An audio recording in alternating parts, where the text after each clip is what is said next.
S, வீடு, schools, hotels, store room இங்கெல்லாம் partition wall கட்டணும்னாலும் இப்போ பில்டிங் ஓனர்ஸோட first choice Renocon Rapid Wall Panels. இப்போது புதிய அறிமுகம் ஆச்சி ஹோட்டல் சாம்பார் 50 கிராம் ரூபாய் 20 மட்டுமே. No compromise. உங்க சைடுலயும் எங்க சைடுலயும். It's a GT promise. GT Holidays, South India's #1 travel brand. பாமகவின் முகம் தெரிந்த நிறைய பேர் மருத்துவர் அன்புமணியோட தான் இருக்காங்க. முகம் என்பது ஐயா தான், முகவரி என்பது ஐயா தான், மூலமும் முதலும் ஐயா தான், ஆணி வேர் ஐயா தான், ஆலமரம் ஐயா தான். நாங்கள்லாம் அந்த நிழலில் இருக்கிறவங்க. அன்புமணி அவர் பெற்ற மகன் என்கின்ற ஒரே தகுதியை தவிர வேற என்ன தகுதி இருக்குது பாட்டாளி மக்களுக்கு சொல்லுங்க பார்ப்போம். சௌமியா அம்மா தான் அன்புமணி அவர்களை ஆட்டி படைக்கிறாங்கன்னு குற்றச்சாட்டு இருக்குது. அது வெளிப்படையாக பேச முடியாது.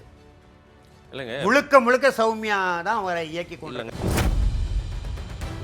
இதே அதிமுக பொதுச் செயலாளர் மதிப்புக்குரிய எடப்பாடி பழனிசாமி தைலாபுரம் தோட்டத்தில் வந்து விருந்து சாப்பிட்டுட்டு கூட்டணி பேசினாரா இல்லையா 2021? சரி. அப்போ நீங்கள் தந்தையை அழைத்து வாருங்க என்று தானே சொல்லியிருக்கணும் பெருந்தன்மையா. அப்போ பாட்டாளி மக்கள் கட்சியை உடைத்து பார்க்கிற அல்லது சிதைத்து பார்க்கிற என்ன ஏன் பச்சை தமிழருக்கு வருது? தன்னுடைய மகனை முதல்ல பதவியில் கொண்டு வந்தாரு, தலைவர் லெவலுக்கு கொண்டு வந்தாரு. அடுத்து மகளையும் அதே பொசிஷனுக்கு கொண்டு வராரு, ஸ்ரீகாந்த் பேரனையும் கொண்டு வராரு.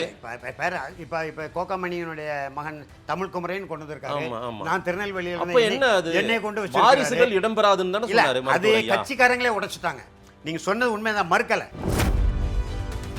மக்கள் தலைவர் எம்ஜிஆர், ஐயா கலைஞர், அறிஞர் அண்ணா, பெருந்தலைவர் காமராஜர் இந்த காலத்துக்கு பிறகு தியாக தலைவர், வீரத்தை நிலைநாட்டிய தலைவர், சமூக நீதி கோட்பாட்டுக்கான மருத்துவரையை தவிர வேற யார்? அவர்கிட்ட யாரா நிற்க முடியுமா? தமிழின போராளி மருத்துவர் ஐயாவின் தவ புதல்வன் என்கின்ற ஒற்றை தகுதியில தான் இவ்வளவு நாடகத்தையும் அவர் கிளை இல்ல, நான் மரம்ன்றாரு. இன்னைக்கு மரம் ஐயா தானே மரம். நீங்க எப்படி மரமா இருக்க முடியும்? நீங்களா விதை போட்டீங்க வன்னியர் சங்கத்துக்கு? நீங்களா பாட்டாளி மக்கள் கட்சி விதை போட்டீங்க? உழுதிங்களா? நட்டிங்களா? இன்னொரு வரலாற்று பிழை செஞ்சு கொண்டிருக்காரு. என்ன வரலாறு? எவராலையும் ஏற்க முடியாது.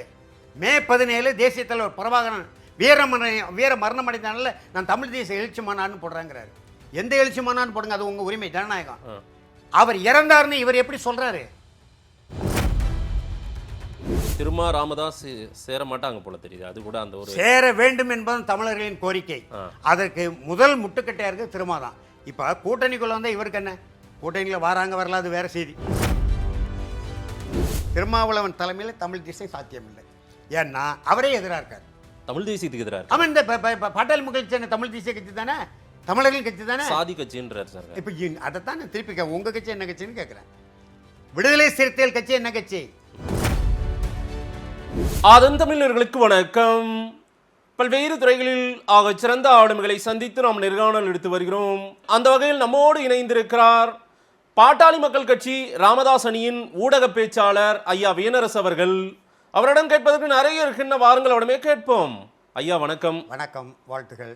பாட்டாளி மக்கள் கட்சி ராமதாஸ் அணி அப்படின்னு சொல்லிட்டீங்களே, அதுதான் எனக்கு கொஞ்சம் வருத்தமா.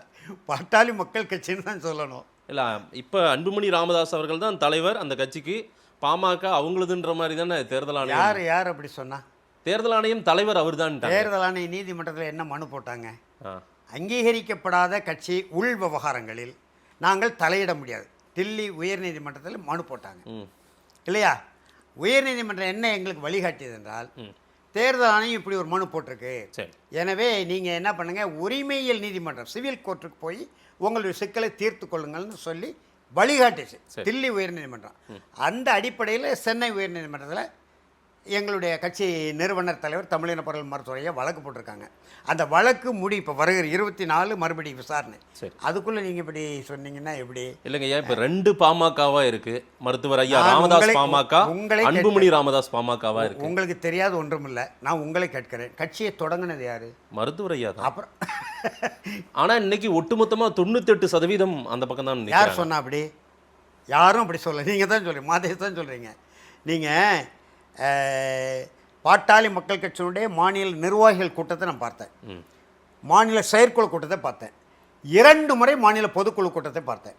4200 பேர் பொதுக்குழு உறுப்பினர்கள், 8000 பேர் வர்றாங்க. அடையாள அட்டை உள்ளவர்கள் மட்டும்தான் அனுமதிக்கப்படும் என்று சொல்லி அடையாள அட்டை கொடுத்து உரியவர்கள் மட்டும்தான் அனுமதித்தோம். சிறப்பு அழைப்பாளர்கள் ஒரு 500 பேர் அனுமதித்தோம். அப்போ வந்து கூட்டம் எங்கே இருக்குன்னு எப்படி முடிவு பண்ண முடியும்? அன்புமணி ராமதாஸ் பாமகவா இல்லையா? அவர் வந்து அன்புமணி அணி, அதாவது இல்லைங்க, அவர் பாமக பனையூர் கட்சின்னு நாங்கள் சொல்கிறோம். பாமகன்னு எப்படி இல்லை, பனையூர் கட்சி வேற ஒன்று. அது 2 கட்சி இருக்கு. 2 கட்சி இருக்கு. எங்கள் ஐயாவும் அன்புமணி ஐயாவும், நான் ஐயான்னு தான் சொல்லுவேன், தப்பாக நினைக்கிறேன். ஏன்னா அவர் கட்சியில் இருக்காரு, நாங்கள் சின்னையான்னு பழகிட்டோம். அதில் எந்த மாற்றமும் சொல்ல முடியாது. மரியாதை அவர் தான் பாமகன்றாரு. ஏன்னா இல்லை, எடப்பாடி பழனிசாமி இப்போ பாமகவை அணிக்குள்ளே சேர்த்துருக்கிறது, பாமகவை தானே சேர்த்துருக்காரு அவர் கூட்டணிக்குள்ளார. அன்புமணி அணியை சேர்த்திருக்கிறார். பாமகவில் விலகி நிற்கக்கூடிய எங்கள் ஐயா வந்து அது ஒரு குழு அல்லது கூட்டம்னு சொல்கிறாரு. நான் அப்படி சொல்ல விரும்பல. அலைன்ஸுக்கு பாமக வேணும்னு ஒரு காலத்தில் காத்திருந்த கட்சிகள் திமுகவோ அதிமுகவோ இன்னைக்கு வந்து அன்புமணி அணியை சேர்க்குறாங்கன்னா அதுதான் பாமகன்னு உறுதிப்படுத்துறாங்களோ? அது அவங்க எப்படி உறுதிப்படுத்த முடியும்? அதான் நாங்கள் நீதிமன்றத்தில் வழக்கு போட்டிருக்கோம்ல. இல்லை, அது உங்கள் ட்ராக் தனிங்கய்யா. பிழையான முடிவு தானே. நான் போராளி தலைவர் மருத்துவர் ஐயா, அவர் தான் பாமக, அந்த அடையாளமெல்லாம் சரி. இன்னைக்கு அப்படின்னா ஐயாவோட தானே பேசியிருக்கணும். இன்னைக்கு ஐயா தானே வாங்க ஐயா அலைன்ஸ்க்கு வாங்கன்னு சொல்லியிருக்காங்க. அதாவது கடந்த நாடாளுமன்ற தேர்தலில் 2024 தானே, ஆமாம், அப்போ வந்து ஐயா அதிமுக கூட தான் கூட்டணி சேரணும் என்ற முடிவில் இருந்தார். சரி, இவர் இதை திசை மாற்றி, யார் நம்முடைய மதிப்புக்குரிய அன்புமணி திசை மாற்றி பாரதிய ஜனதா கூட கூட்டணி வச்சார். சரி, இப்போ அதிமுக இந்த பிழையை தான் செய்யுது.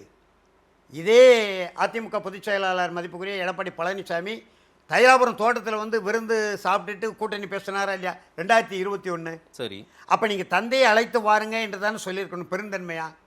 அப்போ பாட்டாளி மக்கள் கட்சியை உடைத்து பார்க்கிற அல்லது சிதைத்து பார்க்கிற என்ன ஏன் பச்சை தமிழருக்கு வருது இல்லையா? இல்லை, இது என்ன, அது பாமக 2ஆ உடைஞ்சிருக்குது, அணியா பிரிஞ்சிருக்குன்னா இதுக்கு அவர் எப்படி பொறுப்பேற்க முடியும்? அதை சிதைத்து பார்க்கணும்னு அவருக்கு என்ன ஆசையா? அப்போ பாமகன்னு எப்படி அன்புமணி இவர் சொல்கிறாரு?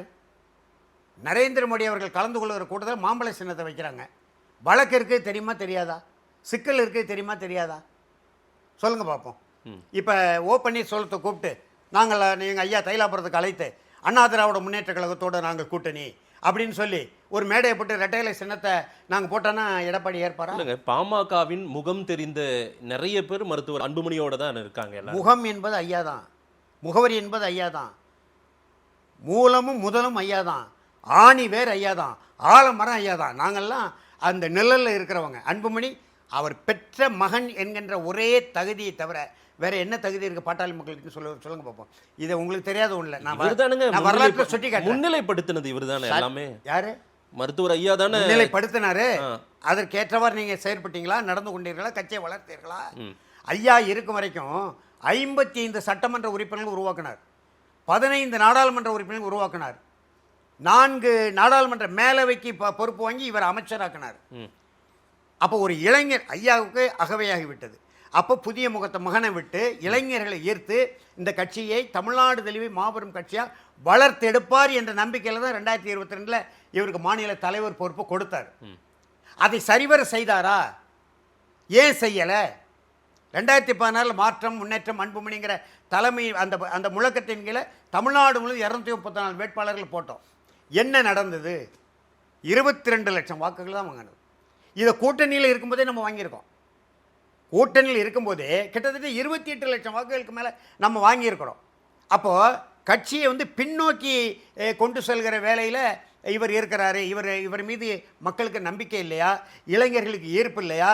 அல்லது பாட்டாளி மக்கள் உண்மையான கொள்கையின் அடிப்படையில் இவர் செயல்படலையா என்கின்ற ஐயப்பாடு வந்து தான் கட்சி சரிவை நோக்கி போகுது. ரைட்டுங்கய்யா, அது காலம் கடந்து எல்லா பயிற்சிகளையும் அவரை வச்சு பண்ணியாச்சு, அன்புமணியை வச்சு. இன்னைக்கு கட்சியே இன்னைக்கு அவர் பின்னாடி பெரிய அளவுக்கு நிற்கிறது போயிட்டு. இந்த நேரத்தில் நம்ம இப்படி பகைத்து கொண்டு 2 பிரிவாக 2 அணியாக இப்போ இருக்கிறது, இதுவே பாமகவுக்கு பலவீனமாக தானே இருக்கும். இந்த தேர்தலில் பலவீனமாக இருக்கும் என்பது ஒரு வகையில் ஏற்புடையதான்.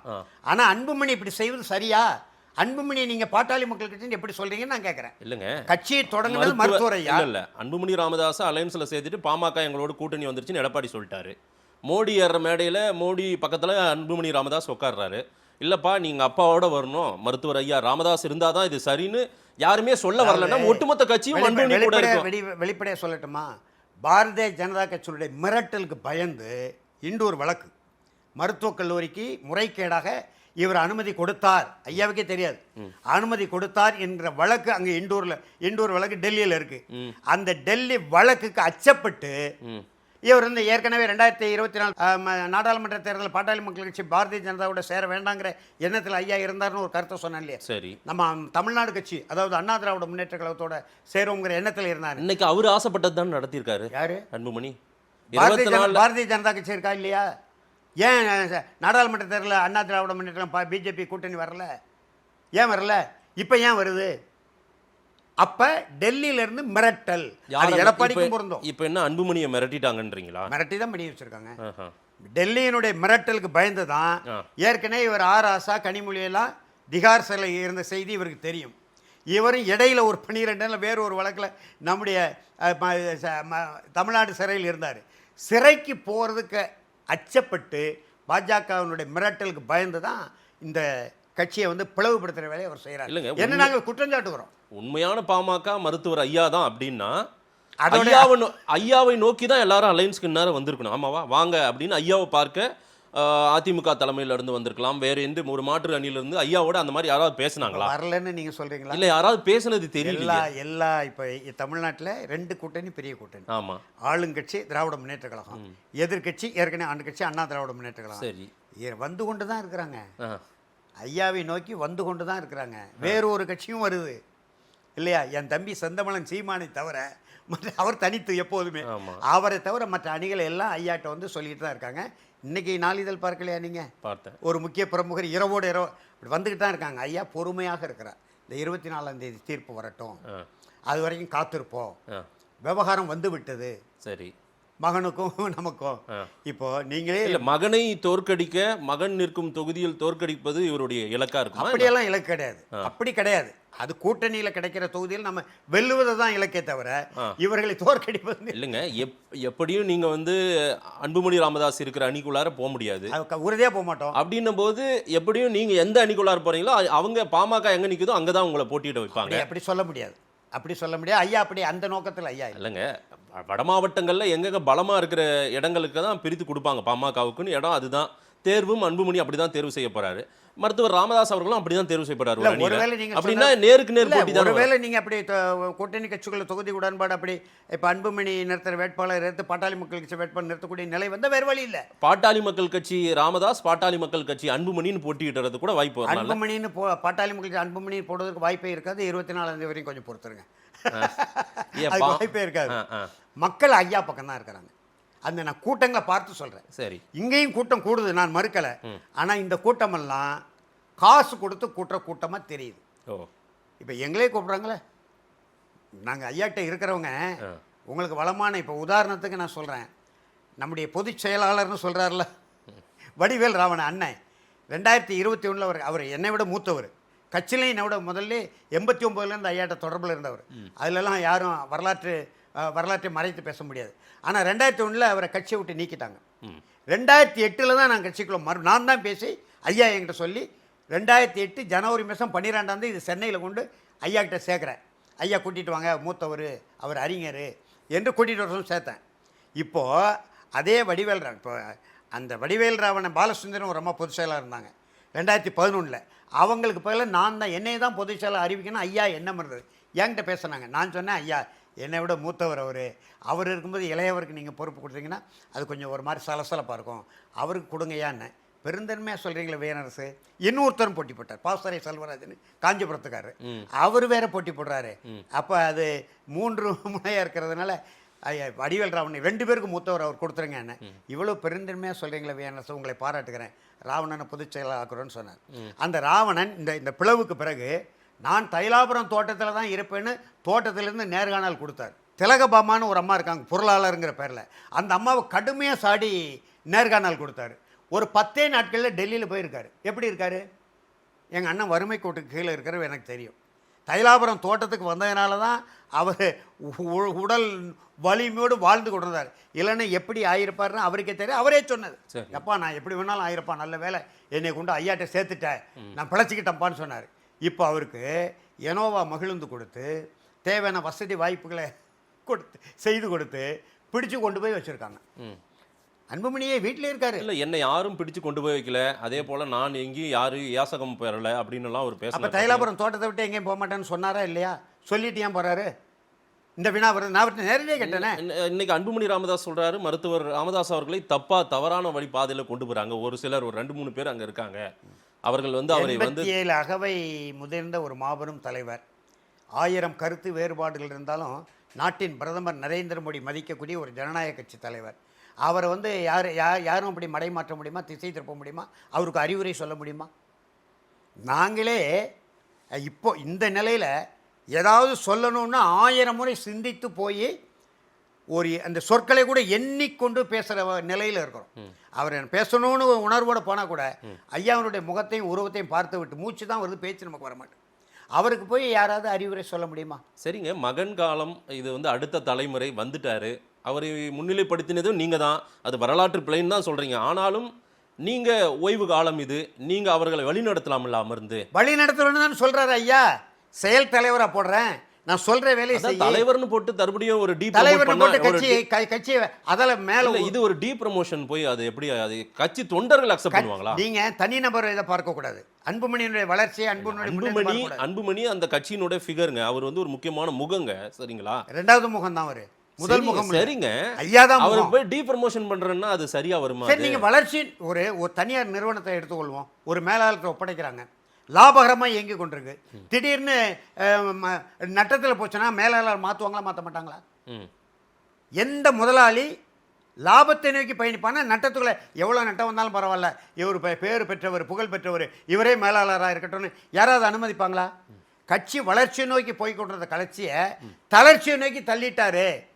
கொஞ்சம் பொறு, 2 தேர்தல் மீண்டும் ஒரு உச்சபட்சத்தை கொண்டு வர்ற, குறைந்தது ஒரு 20 சட்டமன்ற உறுப்பினர்கள், ஒரு 6-7 நாடாளுமன்ற உறுப்பினர் வெல்லக்கூடிய ஒரு சூழ்நிலையை உருவாக்குறப்பா, கொஞ்சம் இருங்க, செயல் தலைவராக இருங்க, கட்சி விட்டு நீங்கள் வெளியே உடனே போங்கன்னு சொல்லி தலைவர் செயல் தலைவராயிரு, நான் வழிகாட்டுறேன், கட்சியை வளர்ச்சி பாதை கொண்டு வந்துட்டு மறுபடியும் இல்லைங்க. மருத்துவர் ஐயாவின் நிலைப்பாடு, அவருடைய போராட்ட வாழ்வு, அவருடைய அந்த இடஒதுக்கீடுனா மருத்துவர் ராமதாஸ் தான், அதில் எந்த மாற்று கருத்தும் இல்லை. ஆனாலும் தன்னுடைய வாரிசுகள் யாருமே கட்சியில் வரமாட்டாங்க, அரசு பதவியில் வரமாட்டாங்க, நானும் போக மாட்டேன் அப்படின்னுலாம் சொன்னவர். ஆனாலும் இந்த நிலையெல்லாம் மாறி அன்புமணியை முன்னிலைப்படுத்தினார். இன்னைக்கு தடம் மாறி போறாருன்ற வார்த்தையை எப்படி சொல்றாங்கன்னா, அவருடைய மகளையும் கொண்டு வந்து கட்சிக்குள்ளார இன்னைக்கு ஒரு பொறுப்பு கொடுத்து உட்கார வைக்கிறார்ல. நானும் போக மாட்டேன்னு சொன்னார்னு சொல்றீங்கல்ல, ஆமா, அதில் இன்றைய வரைக்கும் உறுதியாக இருக்கிறா இல்லையா? அவர் போலங்க, நாங்களே சொல்றோம் இல்லைங்க. தன்னுடைய மகனை முதல்ல பதவியில் கொண்டு வந்தாரு, தலைவர் லெவலுக்கு கொண்டு வந்தார். அடுத்து மகளையும் அதே பொசிஷனில் கொண்டு வராரு, ஸ்ரீகாந்த் பேரனையும் கொண்டு வராரு. இப்ப கோகாமணியினுடைய மகன் தமிழ் குமரன் கொண்டு வந்திருக்காரு. நான் திருநெல்வேலியில் அப்ப என்ன அது என்னை கொண்டு வச்சு வாரிசுகள் இடம்பெறாதுன்னு தானே சொன்னாரு. அது கட்சிக்காரங்களே உடைச்சிட்டாங்க. நீங்க சொன்னது உண்மைதான், மறுக்கல. இல்ல, மருத்துவர் ஐயாவை தவறா பயன்படுத்துறாங்க, தவறா வழிநடத்துறாங்கன்னு அன்புமணி சொல்றாரு. அப்படி நடத்த முடியாது என்றதான் நான் சொல்றேன். அப்படி நடத்த முடியுமா? அடுத்தடுத்து நம்ம வாரிசுகளையும் மறுபடியும் பதவியில கொண்டு வரோம், பேரனை கொண்டு வரோம், எல்லாரையும் ஹைலைட் பண்றோம் அப்படின்னா அன்புமணி மகள்களை கொண்டு தேர்தல் களத்தில் இறக்கலையா? அன்புமணி மனைவியை கொண்டு மருத்துவர் ஐயா பண்ணக்கூடாது இல்ல? இத எதை மருத்துவர் ஐயா அவங்க ஸ்ரீகாந்தியை வந்து உதவி பகவையானதுனால வெளியராவே கொண்டு வந்துட்டாருங்க, தலைவராவே கொண்டு வந்து செயல் தலைவரை கொண்டு அதுதான் செயல் தலைவர் ஐயா தான். அந்த செயல் தலைவர் தான் அன்புமணியை கொடுக்குறேன்னாரு. அந்த செயல் தலைவர் பொறுப்பு அன்புமணி ஏற்க மறுத்ததுனால தான் இப்ப தனக்கு உதவியா வெளியூர்களுக்கு போகும்போது இல்ல மகளையே ஒரு மோதல் போக்கு கொண்டு வரது, அது இன்னும் பெருசா மோதல் போக்கு ஐயா கொண்டு வரல, அன்புமணியையே மோதல் போக்கு உருவாக்குறாரு. அவர் ஸ்ரீகாந்தி அவருடைய அருந்தவ புதல்வருக்கு தானே மகளை கட்டி கொடுத்துருக்காரு, கூட பிறந்த அக்கா, அதையும் தாண்டி சம்பந்தி. எப்படி மோதல் ஐயா இப்படி பெற்ற பிள்ளைகளை இப்ப மோதுறாங்கல்ல, அதாவது பிள்ளைகள் மோதிக்கொள்வார்கள். அவங்க ஸ்ரீகாந்தி வந்து அன்புமணியை நேரடியாவே அட்டாக் பண்றாங்க மேடைகள்ல. ஆமா, அவர் வேண்டாத வேலை பார்த்துக்கிட்டு தான் பிறகு விமர்சனம் வரத்தானே செய்யும், அரசியல் விமர்சனம் வரத்தான் செய்யும். நீங்க அண்ணனும் தங்கையும் மோதுவாங்க, தங்கையும் தம்பியும் மோதுவாங்க, அதெல்லாம் சரி, அக்காவும் தம்பியும் மோதுவாங்க. பெற்ற தாய் தகப்பன் 2 பேரும் நம்முடைய பிள்ளைகள் மோதல் போக்கில் வரணும்னு யாரும் விரும்ப மாட்டாங்க. அரசியல் சூழல் நடந்துட்டு இருக்கு, அது அரசியல் சூழல். அன்புமணி அவர்கள் இப்ப நாங்க சொல்றோம், சௌமியா அம்மா தான் அன்புமணி அவர்களை ஆட்டி படைக்கிறாங்கன்னு குற்றச்சாட்டு இருக்கு, வெளிப்படையாக பேச முடியாது. இல்லைங்க, முழுக்க சௌமியா தான் அவரை இயக்கி கொள்ளுங்க. வார்த்தைகளும் ஐயா வந்து மருத்துவர் ஐயாவின் வார்த்தைகளே நான் ரொம்ப ரசிப்பேன். நிறைய விஷயங்கள் அவருடைய அறிக்கை, அவர் அடுத்து இதுக்கு என்ன கருத்து சொல்ல போறாருனாலாம் நான் பார்த்தவன். நான் பத்திரிகை துறையில் திடீர்னு தன்னுடைய மகன் மீதான கோபத்தின் ஒரு எல்லை எங்க போகுதுன்னா தலையணை மந்திரம்ன்ற வார்த்தையெல்லாம் பயன்படுத்துறாரு. இதெல்லாம் அதெல்லாம் கொஞ்சம் அந்த அளவுக்கு எக்ஸ்ட்ரீமா. இப்ப நம்ம நயினார் நாகேந்திரன் கூட தான் ஒரு தடித்த சொல்ல பயன்படுத்தியிருக்காரு. 1000 தான் இருந்தாலும் நடிகர் விஜய் வந்து குத்தாடியே இருந்தாலும் அப்படி பயன்படுத்தலாமா? அது திரை உலகம், அதெல்லாம் ஏற்றுக்கொள்ளப்பட்ட ஒன்று. ஒரு மாநில ஒரு அகில இந்தியாவை ஆளக்கூடிய ஒரு மாபெரும் கட்சி இல்லையா, அந்த கட்சியினுடைய மாநில பொறுப்பு, முன்னாள் அமைச்சர், சட்டமன்ற குழு தலைவர், இப்படி சொல்லலாமா? நான் சொல்லலாம், வழியில் போகிறவங்க யார் வேணும்னு சொல்லலாம், ஒரு தலைவர் அப்படி சொல்லலாமா? அதுபோல் இந்த தலையன் வந்து அவர் ஐயா பெரியவர், அவர் ஒரு ஒரு ஒரு ஒரு ஒரு சினத்தின் வெளிப்பாடு இப்படி ஆயிட்டே. அவர் வந்து கட்சி நலனை தான் பார்க்குறாரே தவிர தன்னுடைய நலனை பார்க்கல. தன்னுடைய நலனை பார்த்தா பேசாமல் அன்புமணி சொல்கிற மாதிரி பேரம்பேத்திகளோடு விளையாண்டுக்கிட்டு இறுதி வரைக்கும் நலமாக வாழ்ந்து கொண்டு நீச்சல் குளத்தில் நீச்சல் அடித்து கொண்டு அப்படியே காலத்தை போக்குவோம் என்று இருந்திருக்கலாம். கட்சி நலன், அதன் அடிப்படையில் தமிழ்நாட்டு நலன், தமிழ் மக்கள் நலன், சமூக நீதி கோட்பாடு, நாம் எந்த இலக்கை நோக்கி பயணித்தோமோ அந்த இலக்கில் முழுமையான வெற்றி பெறலை. அந்த வெற்றி நம்முடைய வாழ்நாளுக்குள்ளார பெற்று விடணும். குறிப்பாக 10.5 விழுக்காடு எடப்பாடி கொடுத்தாரு பாருங்க, அதையாவது சட்ட வடிவமாக்கி நம்முடைய மக்களுக்கு பெற்றுக் கொடுக்கணும். ஏன்னா இப்ப சிதைந்து போயிருக்கு, எப்படி இதெல்லாம் வாங்க முடியும், செய்ய முடியும்? அதெல்லாம் அந்த மக்களின் அடையாளம் தைலாபுரம் தோட்டம். இந்தியாவிலே எந்த அரசியல் கட்சி இல்ல பயிற்சி பற்றை எல்லாம் நடத்தி பயிலரங்கம் நடத்தி தமிழ்நாட்டில இல்ல, இந்தியாவிலே கிடையாது. ஆனா அப்படிப்பட்ட பயிற்சியாளர், ஆனா தைலாபுரம் இன்னைக்கு பொலிவிழந்து கிடக்குது. இப்ப பாருங்க, இன்னும் 10 நாள்ல பாருங்க, 2004 இருந்து 2011 வரை தமிழ்நாட்டின் அனைத்து சாலைகளும் தைலாபுரம் நோக்கி இருந்தது. எல்லாருக்கும் தெரியும், யாரும் மறுக்க முடியாது. இன்னும் ஒரு 10 நாள் கழித்து பாருங்க, மீண்டும் அனைத்து சாலைகளும் தைலாபுரம் நோக்கி வருகிறதா இல்லையான்னு பாருங்க. அப்புறம் என்கிட்ட நேர்காணல், அந்த கோர்ட் அந்த சூழல்களை உருவாக்கி கொண்டு நீதிமன்ற தீர்ப்பு உங்களுக்கு சாதகமா தீர்ப்பு, அடுத்து கூட்டணி, ஐயா அமைக்கிற வெற்றி கூட்டணி. அது இன்னைக்கு நீங்கள் பார்க்க தானே போறீங்க. நீங்களே உங்களை அழைச்சிட்டு போகிறேன், நீங்கள் ஐயாட்ட வந்து ஒரு நேர்காணல் எடுங்க. ஏற்கனவே சொல்லியிருக்கேன், சரி நேரம் வரும்போது சொல்கிறேன்னு இருக்காரு. அவர் அங்கேயே வந்து சிறப்பாக ஒரு நேரம். கோர்ட்டு தீர்ப்பு நிச்சயமும் உங்களுக்கு சாதகமாக வரட்டும், வாழ்த்துக்கள். அதாவது ஏன்னா கட்சி அடையாளம் அவர் தான். ஆனாலும் இன்னைக்கு அவங்க இருக்கிற என்டிஏ கூட்டணி அது வந்து தேர்தல் ஆணையத்தில் எப்படி தலையீடு இருக்கும், அதே போல் பிஜேபியோட நட்பு சக்தியாக இருக்கிறவங்களுக்கு என்ன மாதிரி எல்லாம் சின்னம் வாங்கி கொடுக்குறாங்க, கட்சியை மீட்டு கொடுக்குறாங்கன்ற வரலாறெல்லாம் நம்ம இப்போ சமீபத்திய வரலாறு நிறைய பார்த்துருக்கோம். அப்படின் போது அன்புமணிக்கு இதெல்லாம் ஈஸியாக செய்தியே சொல்லுவோமே. இந்த அண்ணல் அம்பேத்கருடைய வாரிசு ஒரு பேர் இன்னைக்கு கூட வந்திருக்கு. ஏற்கனவே கரும்பு விவசாய சின்னம் நாம் தமிழர் கட்சியை கொடுக்கப்பட்டு பிறகு அது வேற ஒரு கட்சி கொடுத்தாங்க, சும்மா பேரளவில். இப்போ இங்கே சின்னம் மாறி போச்சு. மீண்டும் ஒரு கட்சிக்கு தமிழ்நாட்டில் இந்த கரும்பு விவசாய சின்னத்தை கொடுக்க தேர்தல் ஆணையம் வேலை வந்திருக்கு. அப்போ அது எந்த வகையில் சரியானது? அதே போல தான் அன்புமணி அவர்களும் ஒரு 4 நாள் டெல்லியில் போய் உட்கார்ந்தாரு, யாரை பார்க்கணுமோ பார்த்தாரு, என்ன செய்யணுமோ செஞ்சார். தேர்தல் ஆணையம் அப்படியே ஏற்கனவே போட்ட மனு, ஏற்கனவே டெல்லி உயர்நீதிமன்றத்தில் ஒரு மனு போட்டது, அங்கீகரிக்கப்படாத கட்சியினுடைய உள் விவகாரங்களில் தேர்தல் ஆணையம் தலையிடுவதில்லை. ஏற்கனவே இப்படி நாங்கள் ஒரு கடிதத்தை திலக் தி நகருக்கு அனுப்பினதை நாங்கள் தவறுதலாக எடுத்துக்கிறோம் அப்படின்னு ஒரு மனுவை போட்டுட்டு திருப்பி அன்புமணி போய் 4 நாள் உட்கார்ந்தவொடனே இந்த மனுவை திரும்ப பெறுகிறாங்க. இது ஒரு எல்லாமே சாதகமா முடியுதா? சாதகமா 10 நாள்ல எல்லாமே தைலாபுரம் நோக்கி திரும்புவாங்க. அதுதான் சொல்ல வரேன். நீங்க நீதியை நம்புறீங்க, ரைட்டு. ஆனாலும் எல்லாமே இப்போ இருங்க என்ன சொல்ல வரேன், எல்லாமே மருத்துவர் அன்புமணி ராமதாஸுக்கு சாதகமா போயிட்டு இருக்கு. இன்றைக்கு 16, இன்னும் ஒரு 8 நாள் பொறுங்க, 24 வழக்கு வருது இல்ல, நீதிமன்றத்தை தேர்தல் ஆணையம் மீற முடியுமா? சரி, யாருமே மீற முடியாது. அந்த நீதிமன்ற தீர்ப்பு வரட்டும். சரி, புரியுது? அது வரைக்கும் அவசரப்படுறீங்க. அதாவது மதேசே ஒரு செய்தியை நான் பதிவு செய்ய விரும்புகிறேன். நீங்கள் எல்லா தலைவர்களையும் பார்த்துருப்பீங்க, ஐயா கலைஞர்லேருந்து மக்கள் தலைவர் அம்மா கோராலேருந்து எல்லாருமே அம்மா எல்லாம் பார்த்துருப்பாங்க. தமிழ்நாட்டிலே நம்முடைய வாழ்நாளில் 2 புரட்சிகள் நடந்தது. ஒன்று 65 மொழி புரட்சி, மிகப்பெரிய மொழி புரட்சி. அந்த மொழி புரட்சியினுடைய விளைவு தான் இந்திய எதிர்ப்பு போராட்டம். விளைவு இப்போ திரைப்படம் கூட ஒன்று வந்தது, சர்ச்சைக்குரியது. அந்த மொழி புரட்சியின் போராட்டம் தான் 20 ஆண்டு கால காங்கிரஸ் ஆட்சியை அகற்றிவிட்டு திராவிட முன்னேற்ற கழகத்தை ஆட்சியில் வைத்தது. ஆனால் அந்த மொழி புரட்சிக்கு யார் தலைமை தாங்கன்னு யாருக்காவது தெரியுமா? தன்னெழுச்சியாக மாணவர்கள் இளைஞர் நடத்தது. அதற்கு பிறகு 80லேருந்து 87 வரை வன்னியர் சங்கம், ஐயா கட்சி கிடையாது, 87ல் வன்னிய உள்ள தமிழ் மக்களுக்கு கல்வியில் வேலைவாய்ப்பில் இது சமூக நீதியின் பிறப்பிடம், தந்தை பெரியார் பிறந்த மண், சமூக நீதிக்காகவே நீதி கட்சி தொடங்கி அப்புறம் திராவிடர் கழகம் மாறி அப்புறம் திராவிட முன்னேற்ற கழகம், இப்படியெல்லாம் நம்ம வரலாற்றை படிக்கிறோம். ஆனால் இந்த தமிழ்நாட்டில் இன்றைக்கி 8 கோடி பேர், 8 கோடி மக்கள் தொகையில் 2 கோடி பேர் கொண்ட ஒரு பெருங்கொண்ட தமிழ் சமூகம், மண்ணின் மைந்தர்கள், வேளாண்குடி மக்கள். அவர்களுக்கு நம்ம இன்றைக்கு இருக்கக்கூடிய மூத்த தலைவர் நீர்வளத்துறை அமைச்சர் துரைமுருகன் சொன்னார் பாருங்க, நான் இளைஞனாக இருக்கும்போது ஐயா பெரியார் எங்கள் ஊருக்கு வந்தார், அப்போ அவருக்கு உதவி செய்கிறதுக்கு என்னை வச்சுட்டு பெரியாட்கள் கூட்டம் ஏற்பாடு பண்ண போயிட்டாங்க. ஐயா சாப்பிட்டுக்கிட்டே என்கிட்ட கேட்டார், நீ என்ன சாதின்னு கேட்டார். நான் வன்னியர்னு சொன்னேன். வன்னியனும் பறையனும் ஒன்று தான் அப்படின்னு சொன்னார் அப்படின்னு ஒரு செய்தி சொன்னார். நம்ம சொல்லலை, துரைமுருகனே அமைச்சரே சொல்லியிருக்காரு.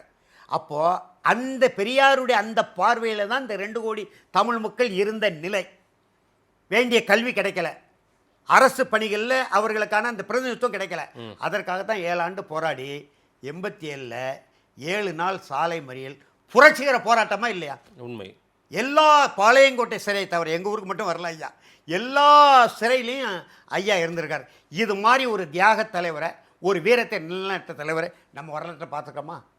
மக்கள் எம்ஜிஆர் திரைப்படம் நடித்து வாரி வாரி வழங்கி வள்ளலாகி இல்லையா, அந்த கட்சி கழகத்தில் 20 ஆண்டுகள் பயணித்து நல்லது கெட்டதில் ஈடுபட்டு ஒரு காலத்தில் எம்ஜிஆர் கட்சியா சிவாஜி கட்சியான்னு இளைஞர்கள் பேசக்கூடிய அளவுக்கு, திமுகவா காங்கிரஸான்னு பேச மாட்டான், நீ எம்ஜிஆர் கட்சியா இளைஞர் காங்கிரஸ் சிவாஜி கட்சியாம்பாங்க, அந்த அளவுக்கு இருந்து வந்தார். அது ஒரு வகை. அப்புறம் ஐயா கலைஞர் கூட இந்திய போராட்ட சிறைக்கெல்லாம் போனார், போராட்டங்கள் நடத்தியிருக்காரு. மக்கள் தலைவர் எம்ஜிஆர், ஐயா கலைஞர், அறிஞர் அண்ணா, பெருந்தலைவர் காமராஜர் இந்த காலத்துக்கு பிறகு தியாக தலைவர், வீரத்தை நிலைநாட்டிய தலைவர், சமூக நீதி கோட்பாட்டுக்கான மருத்துவரையாவை தவிர வேற யார்? அவர்கிட்ட யாராவது நிற்க முடியுமா? அப்படிப்பட்ட தலைவரை தங்களுடைய தந்தையை இந்த ஐயா அன்புமணி இப்படி செய்யலாமா? இல்லையா? அப்படி ஒரு 2-3 ஆண்டு 87 ஆகவே ஆகுது. இன்னும் ஒரு 3 ஆண்டு பொறுத்து இருந்தா ஐயா கலைஞர் கடைசி அரசியலில் நமக்கு ஒரு எடுத்துக்காட்டு இருக்கு. அது சரின்னு நான் சொல்ல வரல, ஒரு எடுத்துக்காட்டு இருக்கு. இன்றைக்கு இருக்கக்கூடிய மாண்புமிகு முதலமைச்சர் மு க ஸ்டாலின் எவ்வளவு பொறுமையா இருந்தாரு. அந்த பொறுமையே அன்புமணி கடைபிடிக்க மறுக்கிறார். 2 பேருமே காம்ப்ரமைஸ் ஆகல. 2 பேருமே உட்காந்து பேசுறதுக்கு பலர் முயற்சி செஞ்சாங்க, எதுவுமே நடக்காம. இல்ல அதெல்லாம் இவர் வர மறுத்துட்டாரு, பேச மறுத்துட்டாரு. அன்புமணி அவர்கள் ஐயா தான் தயாரா இருந்தாரா? சரி, தலைவர் கோக்கமணி தான் ஏற்பாடு பண்ணாரா? சரி வாங்க பேசிக்கிடுவோன்னு. இன்னும் சொல்லாம மற்ற தூதர்கள்லாம் போனாங்க இல்லையா நட்பு ரீதியா, வர மறுத்துட்டாரு தோட்டத்துக்கு. இன்னைக்கு வேணாலும் வரட்டும், ஐயா நீங்க சொல்றதை நான் செய்யறேன், நீங்க என்ன சொல்றீங்க அதை செய்யறேன் அப்படின்னு இன்னைக்கு சொன்ன அழைக்க முடிஞ்சு போகும். அவர் மறுக்கிறார. இப்ப வேற யார்கிட்டையும் வாய்ப்புகள் வரட்டும், இப்ப வேற யார்கிட்டையும் போய் சொல்றோமா? அவங்க அப்பா கிட்ட தான் இப்ப சொல்றோம். நாளைக்கே ஐயா அன்புமணி உள்ள வந்துட்டா நாங்கெல்லாம் வெளியே தான் நிற்கணும். இயற்கை தானே அது. இல்லை மீறி இல்லை நீங்கள் வரக்கூடாது அப்படின்னு சொல்ல முடியுமா? முழு உரிமை அவருக்கு. ஆனால் உடைந்த கண்ணாடி மறுபடியும் இது ஒட்ட இது கண்ணாடின்னு சொல்ல முடியாது. அது பாட்டாளி மக்களுக்கே நீங்கள் கண்ணாடின்னு சொல்கிறீங்க. அது ஒரு மிகப்பெரிய ஆழ மரம். அந்த மலையில் ஒரு கிளை அன்புமணி. அவர் தமிழின போராளி மருத்துவர் ஐயாவின் தவ புதல்வன் என்கின்ற ஒற்றை தகுதியில் தான் இவ்வளவு நாடகத்தையும் அவர் கிளை இல்லை, நான் மரம்ன்றார். இன்னைக்கு மரம் ஐயா தானே மரம். நீங்க எப்படி மரமா இருக்க முடியும்? நீங்களா விதை போட்டீங்க வன்னியர் சங்கத்துக்கு? நீங்களா பாட்டாளி மக்கள் விதை போட்டீங்க? உழுதிங்களா, நட்டிங்களா, உரம் போட்டீங்களா? எல்லாம் செய்தது அவர். மரப்பு வெட்டினது, வாக்கியா வெட்டினது, நாற்று பாவியது, நாற்றை பிடிங்கி நட்டது, உரம் போட்டது, தண்ணி பாய்ச்சியது, மருந்து எல்லாமே ஐயா. இவர் இவர் மருத்துவருக்கு படிச்சு இப்ப பாதை இல்லாம தவிர்க்கிறீங்களே. 26 தேர்தலில் உங்களுடைய நிலை பாதைபுரம் தைலாபுரம் தோட்டம் வைக்க வருகிறது சொல்ல நீங்க பாதை ஒரு காலத்துல இருந்தது, இன்னைக்கு ஒரு காலத்துல இருந்தது, இப்பவும் இருக்கு. ஆனா உங்களுக்கு தெரியல. இன்னொரு 10 நாள் பொறுத்து இருந்து பாருங்க. தமிழ்நாடு இந்த பெரிய கட்சின்னு சொல்றோம்ல, இந்த கூட்டங்கள் கெடுக்கக்கூடிய ஒரு மிகப்பெரிய தீர்வை நோக்கி ஐயா நகர்ந்துகிட்டு இருக்காரு. ராமதாஸ் பாமக திமுக கூட்டணிக்குள் அப்படி ஏதாவது வர முயற்சித்தால் வந்தால் நாங்கள் வெளியேறிடுவோன்னு டாக்டர் திருமாவளவன் சொல்லியிருக்காரு. டாக்டர் திருமாவளவனா? ஆமாம், டாக்டர் திருமாவளவன். தொல் திருமாவளவன் சொல்லுங்க. சரி, விசிக தலைவர் திருமாவளவன் சொல்லுங்க. அதாவது அவர் தம்பி என்னை விட நிறைய படித்தவர் இல்லையா, தொல் திருமாவளவன். சரி, இளையவர் எனக்கு, ஆனால் என்னை விட கூடுதலாக படித்தவர். அரசியலையும் என்னை விட கூடுதலான நிற்கவே முடியாதுண்ணா. ஆனால் ஒரே ஒரு நிகழ்வை வைத்துக்கொண்டு ஒரு தமிழ் இனத்தை, ஒட்டுமொத்த ஒரு தமிழ் தேசிய பேரினத்தை பிளவுபடுத்துகிற போக்கில் ஏன் அவர் இறங்குறாரு? அதுதான் எனக்கு புரியாத புதிராக இருக்குது. இப்போ திவ்யா இளவரசன் காதல் விவகாரத்துக்கு அப்புறம் தான் ஐயாவோட மோதல் போக்கு உங்கள்கிட்ட கூட பதிவு பண்ணியிருக்கேன்னு நினைக்கிறேன். அந்த அந்த அந்த நிகழ்வு துறை தொடர்பாக அந்த நிகழ்வு நடக்கும்போது இவர் ஜெனிவாவில் இருக்கார். எங்கள் கட்சி தலைவர் கோக்கா மணியும் ஜெனிவாவில் இருக்கார். இப்படி நடந்து போச்சு. ஐயா தொலைபேசியில் பேசும்போது நான் பக்கத்தில் இருந்தவன், யாரும் மறுக்க, ஐயாவே மறுக்க முடியாது. அப்போ மணிக்கிட்ட பேசுகிறார், இப்படி ஒரு நிகழ்வு நடந்துட்டு மணி, நீங்கள் வந்த பிறகு, தம்பி வந்த பிறகு, தம்பினா யார், தொல் திருமாவளவன் வந்த பிறகு நம்ம ஒரு உண்மை கண்டறியும் குழு போடுறோம். அந்த உண்மை கண்டி இப்போ பேச்சாளர் தியாகலாம் இருக்கார் இல்லையா, அந்த மாதிரி ஒரு 2-3 பேரை சொல்லி ஒரு உண்மை கண்டறியும் குழு போட்டு அந்த குழு அறிக்கையை பெற்று நாம் அந்த அறிக்கையை அரசுக்கு கொடுத்து நடவடிக்கை எடுப்போம். தம்பி திருமாவட்ட பேசுவோனார். அந்த நேரத்தில் திரும்பவும் அங்கே 2 பேரும் ஒரே அறையில் இருக்காங்க. மணி ஐயா அண்ணாச்சி சொல்கிறாங்க, ஐயா தம்பி பக்கத்தில் தான் இருக்காருன்னு. அப்போ கொடுங்க மணின்னு பேசுகிறார். அவர்கிட்டையும் சொன்னார், சரி ஐயா நான் வந்து உடனடியாக நடவடிக்கை எடுப்போம்னு.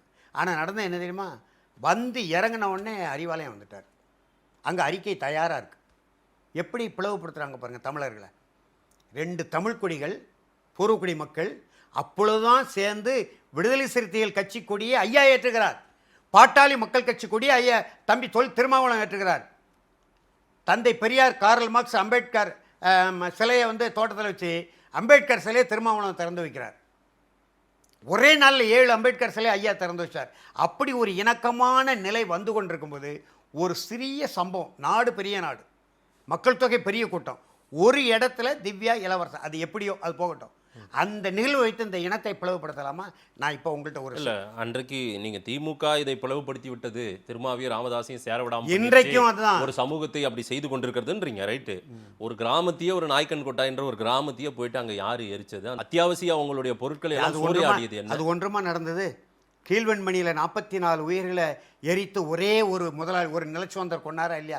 வரலாற்று நெடுக இந்த மாதிரி நிகழ்வு நடக்குது. ரைட்டுங்க. அதுக்கு அரசு தான் பொறுப்பேற்று அரசு தான் தீர்வு காணணும். 2 பேரும் அதாவது இப்போ அந்த சம்பவத்துக்கு அதுக்கு தான் தீர்வு ஐயா சொல்கிறாரு. உண்மை கண்டறியும் குழு போடுவோம், தவறு யார் மேலே இருந்தாலும் நடவடிக்கை எடுக்க சொல்லுவோம், ஒன்றாக இணைந்து போராடுவோம்ங்கிறார். சரின்னு சொல்லிட்டு இவர் ஏன் வந்து ஐயாவை சந்திக்கலை அல்லது கலந்து பேசலை? அதற்கு பிறகு தலித் சமூகம் அல்லாத மற்றவர்கள் எல்லாம் ஒருங்கிணைத்து ஒரு இயக்கம் ஒன்று கட்டமைத்தது, ஒரு அமைப்பை தொடங்கினது, அதெல்லாம் யார் செய்தது? ஐயா தான் செய்தார். அப்போ இவங்க வந்து தேவையில்லாத சில பிரச்சனைகளை கிளப்புறாங்க. ஏன் அவர் ஒரு சமுதாயத்தின் தலைவர் முதல்ல, அப்புறம் தான் அரசியல் தலைவர். அப்போ சமுதாய பாதுகாப்புக்கு சில நடவடிக்கைகள் எடுத்தார். இப்போ எடுக்கிறாங்க. அது இல்லை, மன்னியர் பறையர் சமூக ஒற்றுமை வேண்டும்னு நம்ம ஒரு முடிவுக்கு வந்துட்டோம். இணைந்த கைகள் நம்ம ஒன்றா பயணிப்போம், ஓகேங்களா? தமிழ் குடி தாங்கின்னு போயிட்டு பட்டம் அவர் தானே ரைட், எல்லாமே ரைட்டுங்க. ஆனாலும் பின்னால இப்படி வந்து தலித் மக்கள் திருமாவளவனுடைய நடவடிக்கை தானே ஐயா வாங்க அந்த பாதைக்கு திருப்பியது. இவர் வந்திருந்த அந்த தமிழ் அந்த இயக்கமே வந்திருக்க தமிழ் பாதுகாப்பு இயக்கம் வந்தாரா இல்லையா? கூப்பிட்ட உடனே ஒரு சாதிய பார்வை, அதே போல நாடக காதல் செய்யறாங்க, ஒரு சமூகம் இந்த மாதிரி அட்டூழியங்களை செய்துன்னு எல்லாத்தையும் கரைகளை வாரி இறைத்தது. நம்ம எத்தனை கொலை தென் மாவட்டங்கள் நடக்கு? இல்ல, நான் இங்க வரேன், நடக்கல. 2 பேருமே விட்டு கொடுக்கல, 2 பேருமே மனஸ்தாபம் ஆயிடுச்சு, ரைட்டு. ஆனாலும் திருமாவளவன் தான் தவறு பண்ணிட்டாரு, திமுக தான் தப்பு பண்ணிருச்சு, நம்ம எதுவுமே அவங்க மேல குற்றச்சாட்டு அலிகேஷன் வைக்கல. ஒரு சமூகத்தின் மீதே வன்மத்தை மாதிரி ஒரு பார்வை வந்து. சரி, உங்க கருத்துக்கே நான் வர்றேன். அந்த அனைத்து சமுதாய பாதுகாப்பு இயக்கம் கட்டமைச்சாரு, தமிழ்நாடுக்குள்ள பரப்புரை பண்ணாரு, ஒரு கட்டத்தோடு நின்று போச்சு. அதற்கு பிறகு எந்த இடத்துலையாவது விடுதலை சிறுத்தைகளையோ அல்லது தம்பி திருமாவளவனையோ ஐயா விமர்சனம் பண்ணியிருக்காரா? ஆனால் நீங்கள் ஒவ்வொரு நாளும் அவர் மீது நீங்கள் விமர்சனம் பண்ணிக்கிட்டே இருக்கீங்களே. நான் சொன்னேன், திவ்யா இளவரசன் காதல் விவகாரம் ஒரு சின்ன எடுத்துக்காட்டு சொல்கிறேன். இலங்கையில் 2009 முள்ளிவாய்க்கால் இனப்படுகொலை, அதை நம்ம விரித்து பேச வேண்டாம், உங்களுக்கு எல்லாமே தெரியும். அப்படிப்பட்ட நாட்டில் யாழ்ப்பாண நாடாளுமன்ற தொகுதியில் சிங்கள கட்சி வேட்பாளர் வெற்றி பெறான். வெற்றி பெற்றானா இல்லையா? இந்த திசாநாயக்கா இப்போ இருக்கார் அதிபர், அவருடைய கட்சி வேட்பாளர் வெற்றி பெற்றாரா இல்லையா? இதே திசாநாயக்கா யாழ்ப்பாணத்துக்கு போனாரா இல்லையா? சிங்கள தலைவர்கள் யாழ்ப்பாணத்துக்கு போனாங்க இல்லையா? உலகம் அப்படித்தான் இருக்குது. ஒரு காலகட்டத்தில் மிகப்பெரிய தமிழ் இனம் தனி நாடாகவே இருந்தது. பணம் மட்டும்தான் அச்சிடலை, பணம் மட்டும்தான் அச்சிடலை, வெளிநாடுகள் எதுவும் ஏற்பிசைவு வழங்கலை. மற்றபடி 16 ஆண்டு காலம் புலிக்குடி பறந்தது. அப்படிப்பட்ட அந்த தமிழத்தை கொட்டி கவிழ்த்து அந்த ராஜபக்சோட கை கொடுத்தாரு என் தம்பி திருமாவளவன். இல்லை, கை கொடுத்தாருன்னு சொல்ல வேண்டாம், கை கொடுத்தாரா இல்லையா? இல்லை, நீங்கள் பரிசு பொருள் வாங்கினாரா இல்லையா? கனிமொழி டிஆர் பாலு அந்த குழுவில் போய் அந்த இடத்துல நான் ஒரு சூழ்நிலை கைது, அந்த இடத்துல நீங்கள் கலைஞர் தான் அனுப்பி வச்சாருன்னு அவர் எழுதியிருக்காரு, காட்டுறேன், புத்தகமே வெளியிட்டிருக்காரு திருமாவளவன். ரைட்டுங்க. அது ஒரு அதை அவரை சந்திக்கலாமா நீங்கள்? அவர் நீங்கள் ராஜபக்ச வாழ்நாளில் அது ஒரு தவறான நிகழ்வு நடந்து, தவறான நிகழ்வு. இப்போ என்ன சொல்கிறாரு? இப்போ 18 பேரை தன் காதலுக்காக சுட்டு கொண்டாருன்னு எப்படி சொன்னார்? எந்த ஆதாரத்தை வச்சு சொன்னார்? இவர் இப்போ மன்னிப்பு கடிதம் கொடுத்துருக்காரு 2 நாளைக்கு முன்னால். நான் தான் கடுமையாக பிடிச்சேன். அவர் மதிவதனி அவர்களை திருமணம் செய்தது 1985. தமிழ்நாட்டிலிருந்து அவர் நாட்டுக்கு போனது 87 பிற்பகுதி, கிட்டத்தட்ட 3 ஆண்டுகள் தெரிவிச்சிட்டாரு. அது ஏன் சொன்னார்? இப்போ இன்னொரு வரலாற்று பிழை செஞ்சு கொண்டிருக்காரு. என்ன வரலாறு? எவராலையும் ஏற்க முடியாது. மே 17 தேசிய தலைவர் பிரபாகரன் வீர மரணம் அடைந்தால நான் தமிழ் தேசிய எழுச்சி மாநாடுன்னு போடுறாங்கிறாரு. எந்த எழுச்சி மாநாடு போடுங்க, அது உங்கள் உரிமை, ஜனநாயகம். அவர் இறந்தார்னு இவர் எப்படி சொல்கிறாரு? அது இறப்பு சான்றிதழ் வச்சிருக்காரா? இந்திய அரசு இறப்பு சான்றிதழ் கேட்க இலங்கைட்ட ராஜீவ்காந்தி கொலை வழக்கில் அவர் பேர் இருக்குன்னு சொல்லி இன்னை வரைக்கும் இறப்பு சான்றிதழ் கொடுக்கல. விடுதலை புலிகள் இயக்கம் அறிவித்ததா தலைவர் வீரமரணம் அடைந்தார்னு? எப்படி அவர் வீரமரணம் அடைந்தார் பயனில் சொல்லலாம்? நாங்கள் அதுக்கு எதிராக மிகப்பெரிய போராட்டத்தை இப்போ பேசி கொண்டிருக்கிறோம். அவர் எந்த மாநாடும் போடலாம், அது அவருடைய உரிமை. பிரபாகரன் இறந்த மே 17 வீர மரணம் அடைந்த மே 17 அவர் படத்தை வச்சு மலர்களை தூவுற மாதிரி படம் போடுறாங்க. இது யார்? விடுதலை புலிகள் இயக்கம் அறிவித்ததா தேசிய தலைவர் பிரபாகரன் மரணம் அடைஞ்சிட்டான்னு? தலைவர் நெடுமாறன் இருக்காருன்னு சொல்லிக்கிட்டு இருக்கிறாரு. நேரடியாக தொடர்பில் நான் பேசுகிறேன் உறவினர்கள்ட்ட, பாதுகாப்பாக இருக்கிறாருன்னு சொல்லிட்டு இருக்காரு. இருப்பதற்கான வாய்ப்புகள் இருக்குது, எனக்கே தெரியும், அது வெளியே பேச முடியாது. இறந்த நாள் என்று டிக்ளேர் பண்ண இவர் யாருன்னு நாங்கள் கேட்குறோம். எப்படி இவர் டிக்ளேர் பண்ணலாம் இறந்த நாள்னு? ஒன்று இயக்கம் அறிவித்திருக்கணும், அல்லது இலங்கை அரசு. இன்றைய வரைக்கும் இலங்கை நாடாளுமன்றத்தில் விடுதலை புலி இயக்க தலைவர் பிரபாகரன் மரணம் அடைந்தார், இன்றைய வரைக்கும் நாடாளுமன்றத்தில் பதிவு பண்ணலை. ராஜபக்ச இருக்கும்போதே பதிவு பண்ணல. என்ன திரும்ப தான் தடமாறி போறாரா? அப்போ தடமாறி மட்டுமில்ல, தடுமாறி போறாரு. நாங்கள் குற்றம் சாட்ட விரும்புகிறோம். பௌத்த மதத்தை கொண்டு இங்கே திணிக்க முயற்சி செய்கிறாரோ என்று நாங்கள் பார்க்குறோம். அதை நோக்கி சில காய்களை நகர்த்தி கொண்டிருக்கிறாரு. தமிழ்நாட்டில் பௌத்த விகாரங்களை திறந்து கொண்டிருக்காரு. எங்கள் ஊரில் சங்கரங்கோயிலில் திறந்திருக்காரு. இல்லை இருக்கட்டுமே, புத்த விகாரங்கள் ஏன் வேண்டாம்? அது ஏன்? இப்போ நமக்கு அவனுக்கும் பகை இருக்கு. அந்த பகை முடிஞ்சதா? தமிழிலும் பறக்கட்டும், நீங்கள் எந்த மதத்தை இங்கே பரப்புங்க இல்லையா? ஒரு பௌத்த மதம், அந்த புத்த மதம் என்பது வெறி கொண்டு நிற்கிறான் நம்ம இனத்தை அழிக்கிறதுக்கு. 3 குறிப்பு சொல்லு. இயக்கம் அறிவிக்கலை, இலங்கை நாடாளுமன்றம் அறிவிக்கலை, இந்திய அரசு இறப்பு சான்றிதழ் கேட்டு பார்ப்பேன். நம்ம ப. சிதம்பரம் சொல்லியிருக்காரு, நாங்கள் கேட்டோம் கொடுக்கலன்னு. இந்திய அரசு ராஜீவ்காந்தி கொலைவர்கள் பிரபாகரன் பேரை ஒருவர் மரணம் அடைந்து விட்டால் அந்த பேரை எடுத்து விடுவதுதான் நல்லது. வழக்கு இன்னும் இருக்குது, நிலுவையில் இருக்குது. அந்த பேரை நீக்குவதற்கு அதிகாரப்பூர்வமாக கேட்குது, இன்னை வரையும் கொடுக்கல. அவர் இறந்துட்டார் என்று அறிவிப்பதற்கு திருமாவளவன் யார் என்று நாங்கள் கேட்கிறோம்.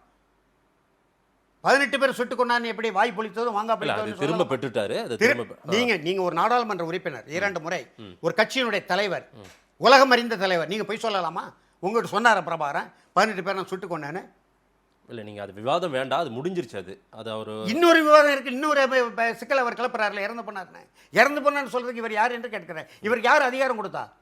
எதை வைத்து இறந்து போனார் சொல்றாரு? இறப்பு சான்றிதழ் காட்ட சொல்லுங்க. விடுதலை புலிகள் அந்த இந்த முள்ளிவாய்க்கால் படுகொலைக்கு பிறகு அந்த அந்த அந்த அந்த அந்த குழியிலிருந்து எழுந்த கட்சின்னு என் தம்பி சீமான் சொல்கிறார். சீமானே இன்னும் அதிகாரப்பூர்வமாக சொல்லலை. அப்படின்னா ஒவ்வொரு மே 17 சீமான் வந்து நாம் தமிழர் இயக்க கட்சியின் சார்பில் வீர வணக்கம் செலுத்துவார், செலுத்த மாட்டார். யார் யாருக்கெல்லாமோ செலுத்துகிற சீமான் ஏன் தேசிய தலைவர் செலுத்தலை? அவர் இங்கே அதுக்காக ஒரு கட்சி நடத்தி கொண்டிருக்கிறாரு. அவரே சொல்லலை. நெடுமாறையா விடுதலை புலிகள் இயக்கத்துடைய தொடக்கத்திலிருந்து முடிவு வரை எல்லா வகையிலும் அவருக்கு எல்லா வகையான பங்களிப்பும் இருக்கு. அவர் உயிரோடு இருக்காருன்னு சொல்றாரு. இன்னை வரைக்கும் அதை மறுக்கலை. இவர் எப்படி இறந்து போனார்னு சொல்லலாம்? தமிழ் அறிஞர், தமிழ் உணர்வுகளும் திரட்டிக்கிட்டு இருக்கோம். அவர் அதை திரும்ப பெறலைன்னா அந்த மாநாட்டுக்கு முன்பு 2 நாட்களுக்கு முன்பு குறைந்து 100 பேர் சாகுவரை பட்டினி போராட்டம் இருப்பான். அந்த வேலையை நான் ஒரு தமிழர் தலைவரை எதிர்த்து போராட போறீங்களா? தமிழர் தலைவர்னு பொய் சொல்லக்கூடாதுல்ல. எதுக்காக நீங்கள் சொல்கிறீங்க? நீங்கள் மாநாடு நடத்துங்க, அது உங்கள் உரிமை. எப்படி வேணாலும் தலைப்பு வச்சுக்காங்க. தமிழ் தேசிய மாநாடு நடத்துங்க, திராவிட தேசிய மாநாடு நடத்துங்க, இந்திய தேசிய மாநாடு நடத்துங்க, பௌத்த தேசிய மாநாடு கூட நடத்துங்க. தமிழ் தேசிய எழுச்சி மாநாடு தான் நடத்த போறாரு, வேற ஒன்றும் இல்லை. தமிழ் தேசியம் எழுச்சி பெறணுமா வேண்டாம்? அதை திருமாவளவன் செய்கிறாரு. ஏன் இதுவரைக்கும் என்ன பண்ணாரு? தமிழ் பாதுகாப்புக்கு தான் ஏன் கைவிட்டாரு? தமிழ் தேசிய எழுச்சின்ற அடித்தளம் தமிழ் பாதுகாப்பு இயக்கம் தானே. உங்கள் தலைமை இளையவர் சமுதாயத்தில் எங்கள் தலைமை யாரும் ஏற்க மாட்டாங்க. அதெல்லாம் அந்த காலத்தில் பெருந்தலைவர் காமராஜரே கக்கனை 10 ஆண்டு காலம் தலைவராக வச்சுருந்துருக்காரு. அது இயல்பாக வந்து விட்டது. இந்தியாவில் பிற மாநிலங்களில் பட்டியல் பிரிவு சார்ந்தவங்களாம் மாயாவதி முதலமைச்சர் இருந்திருக்காங்க, சுனில்குமார் சுண்டே முதலமைச்சர் இருந்திருக்காங்க, ஆந்திரா சஞ்சயா முதலமைச்சர் இருந்திருக்காரு, பீகாரில் மாஞ்சி முதலமைச்சர் இருந்திருக்காரு. இது சமூகத்தின் பிறப்பிடம்னு சொல்கிற இந்த இடத்துல தான் திருமாவளவன் முதலமைச்சராக முடியல. 2016 இந்த விவாதம் வரும்போது ரவிக்குமார் எழுதும்போது நாம் தமிழர் கட்சி சார்பில் நான் ஆதரித்தேன். ஏன் திருமாவளவனுக்கு தகுதி இல்லை முதலமைச்சராக? விஜயகாந்த் தான் முதலமைச்சர் வேட்பாளர் எப்படி அறிவிக்கலாம்னு நானே பேசியிருக்கிறேன், ஆவணமெல்லாம் வச்சிருக்கிறேன். அதை நோக்கி பயணிக்காம, அதிகாரத்தை நோக்கி தன்னுடைய கட்சியை கொண்டு போகாம தமிழ் தேசிய எழுச்சி மாநாடு நடத்துங்க, நான் வேண்டான்னு சொல்ல. அது உரிமை, ஜனநாயக கடமை.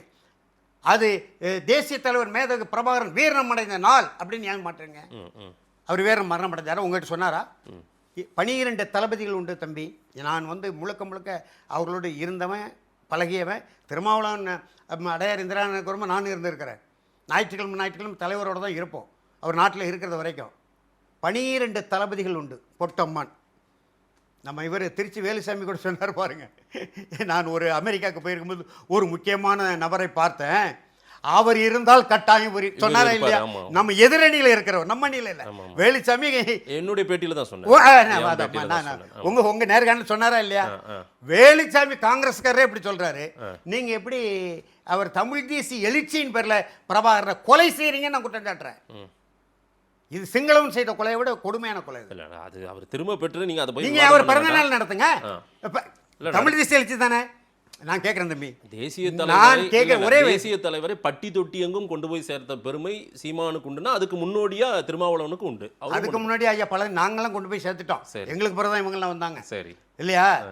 89ல் மாத்தையா சுட்டு பிரபாகரன் படுகொலைன்னு செய்தி வந்துட்டு ஒரு பக்கம் அந்த பத்திரிகையை நான் வச்சிருக்கேன். ஆமா ஆமா. வீதி வீதியாக துண்டறிக்கை கொடுத்தவர்கள் நாங்கள் தான். அப்போ திருமாவளவன் எங்கே இருந்தாருன்னு தெரியாது.